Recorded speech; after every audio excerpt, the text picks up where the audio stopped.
Տեղյակ եք, որ Հայաստանը համաձայնվել է Ադրբեջանի խաղաղության պայմանագրի բոլոր պահանջներին։ Չէ։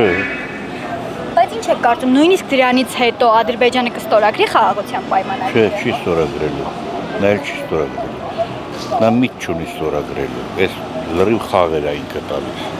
Օգտվելով իր դիրքը, իր ուժը եւ այլն։ Չէ, կներեք։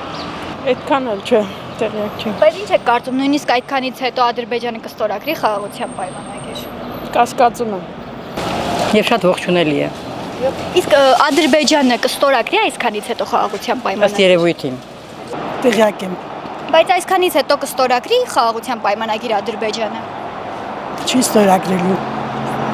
Բայց այդ դեպքում ինչու ենք համաձայնվում, ինչու են Մենք չենք համաձայնվում։ իշխանությունները ինչու են։ Ինչի մենք մի հոգի համաձայնվում, ժողովուրդը չի համաձայնվում։ Ամոթ իրան որ համաձայնվում է մեր ամբողջ երկիրը վաճառվում է։ Շատ սխալ բան է արի, շատ։ Բայց Ադրբեջանը ի վերջո կստորագրի խաղաղության պայմանագիր։ Չեմ կարծում, երեք որ լսեցինք ինչ էր ասում, ասես ես չեմ վստահում այդ հատկապես այս կառավարության ինչպես եւ մենք։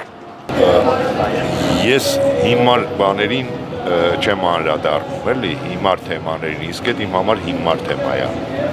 Որ կստորագրի։ Ոչ թե խաղաղությունն է հիմար թեմա, այլ Նիկոլ Փաշինյանի խաղաղության պայմանագիրը հիմար թեմա է։ Դրա համար ես այդ թեմաներին չեմ անդրադառնում։